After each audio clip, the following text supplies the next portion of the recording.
Hi, I'm Patrick Martin from the Mental Health Toolbox, and in this video, I'm going to teach you how to find a therapist. So I'm creating this tutorial because as a therapist, a psychotherapist, I understand the challenges from the consumer's perspective and how difficult it is to sometimes get help and where to start and also how to navigate your options because it's not always clear. Some people think you have to go straight to a county clinic. You might just Google therapists near me, but that's not usually the most effective way to go about it. And as a therapist, I often find myself helping consumers or potential consumers navigate their options a lot more efficiently, especially because in my full-time job, I work with a county clinic. And so oftentimes, depending on the needs, we have to refer out. And so out of necessity, I've become rather savvy at helping clients figure out that logistic. And I've been wanting to produce this tutorial for a while, but one of the reasons I haven't is just getting my setup and one thing at a time, between the podcast and the blog and other stuff. This was further down my list, but I'm glad to get started. But especially because right now with the whole COVID-19 pandemic, telehealth has really become top of mind. It wasn't really something that a lot of people, it wasn't on their radar as much, and it was even a little bit taboo because I think it was just not orthodox in the therapy world. But I started a private telehealth practice actually just before this whole COVID-19 thing started.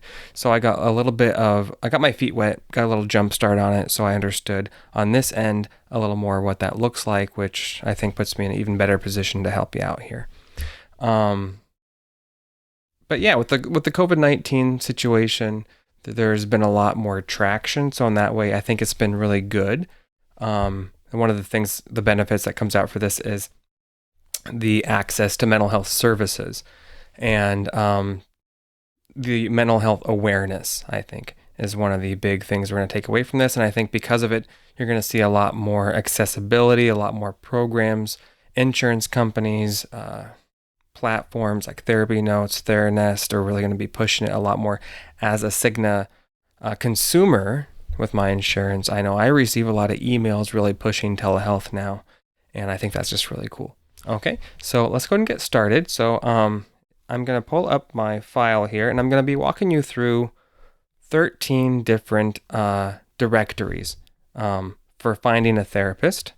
And the first and foremost that I think you should probably know about is Psychology Today. Now, Psychology Today is also known as a magazine for mental health, articles, good stuff.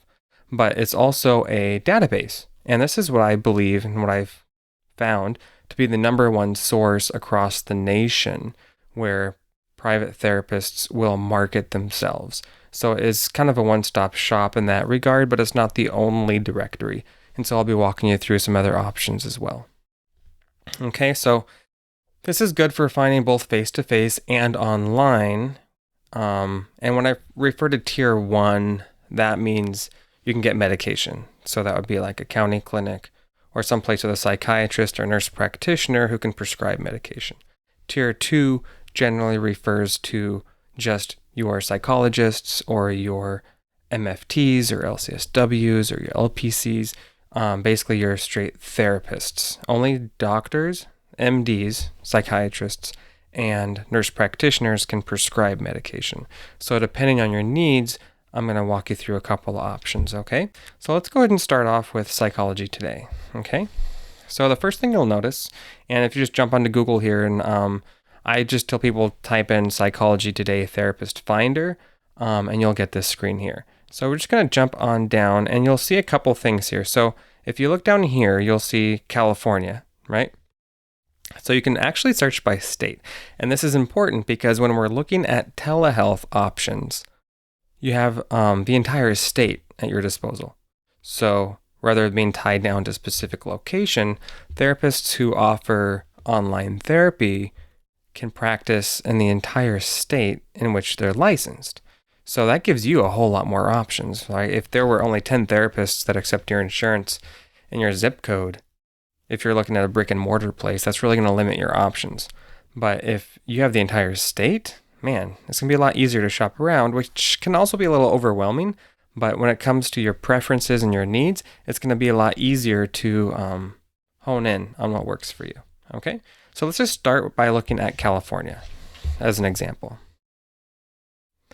So if you just click on the state, you'll see all the therapists in California that you have an option with. And so the list, would just go on and on. But the nice thing about this, if we're just looking at online therapy to start, is over here on the left side, you'll see, and this might look different on your mobile device. It'll be a little button that says refine up on the top right of your phone. But if you're on a desktop like this, at the top here, you'll see your insurance options. That's if you have insurance like Cigna or Blue Cross.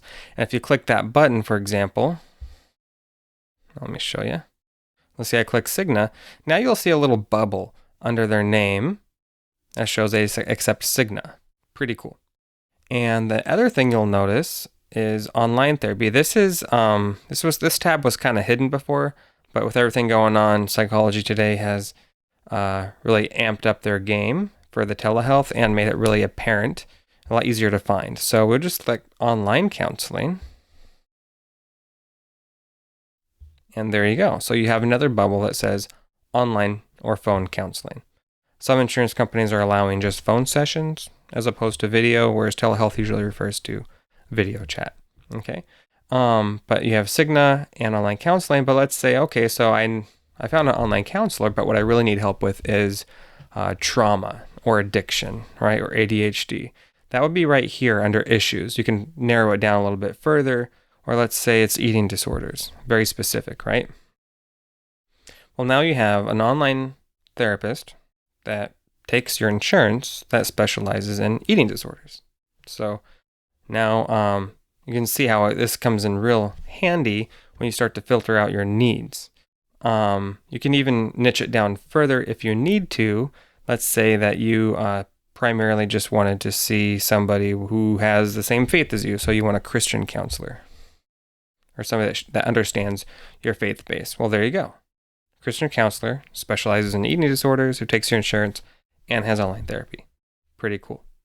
Once you find one that looks like you would want to explore further, you have a few options. So if you click on their profile, let's take Vicky here. And this is new right here, where it says this little mic, this little volume symbol.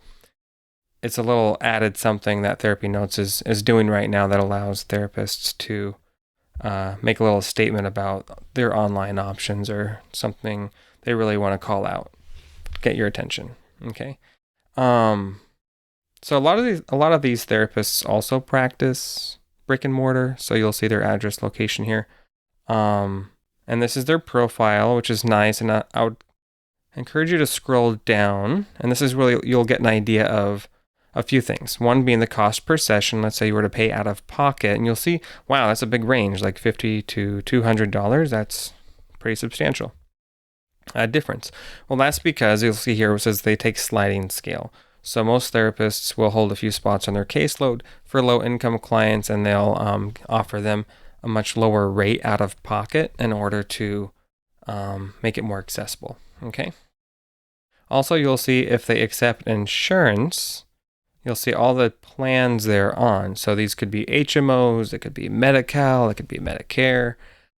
And then that will mean you can most likely bill your insurance, and insurance usually doesn't mind. They usually have a behavioral health package, with their little co-payment. In most cases, I don't think Medi-Cal has a co-payment. But like Cigna, probably like $10-$20 depending on what your plan is. Some insurance companies do have a deductible you have to burn through first. And sometimes that's just for primary care, but sometimes it also includes a deductible for mental health. So you definitely want to check with your insurance carrier on that. Okay. And make sure you know before you, or even, you can have your therapist follow up for you if you don't want to. That's what I usually do. I usually call on my own and just confirm with insurance companies if that's the case. Okay. So you can see what kind of specialties they have experience in, maybe special certification, or maybe those are just the areas they have the most experience in. So that's worth noting. You'll see their license number is here, so it's legit. All right. And so that's definitely, oh yeah, and additional credentials. So if they have any other like equine assisted psychotherapy. So that would mean like working with horses. I guess that makes sense with the picture, right? Equine therapist. And you can see she's from Marietta. So I know Norco is big horse country nearby there. So good stuff. Okay. So let's say you find some therapists that interest you. One of the big problems that I find clients run into, and this is what I ran into when I've tried to help clients find a therapist if I'm linking them, is that oftentimes when you go to call a therapist, you just get their voicemail. That's because they're most likely in session and so can't answer their phone unless they have a big enough, practice where they have an answering service or a virtual assistant or somebody that will take those messages and screen them on their behalf. So what I usually encourage prospective clients to do is to both call, leave a message, but also you'll see this email me feature on Psychology Today. So if we click on that, you'll see it's just a little not too invasive here. Just your name, email, phone number, subject, and a message. And I really encourage you to use the email feature because it just makes getting a hold of your potential therapist a lot easier. Plus, you can do the copy paste thing because the chances are the first therapist you pick won't get back to you right away. So, what I usually do when I'm sitting with a potential client and I'm referring out is I will have them copy and paste like 10 of these, to like 10 potential therapists. And that makes it a lot easier to get a call back sooner from somebody. Okay. Yeah. And the therapist will go straight to their email that's linked to their Psychology Today account. I do encourage in the message area that you put down the insurance that you have and your plan or group number and your date of birth. That way the potential therapist can vet your insurance before they call you back. So you don't have any hiccups. Nothing's probably more discouraging than getting excited about working with a therapist and then find out that they can't take your insurance or there's some hiccup, right?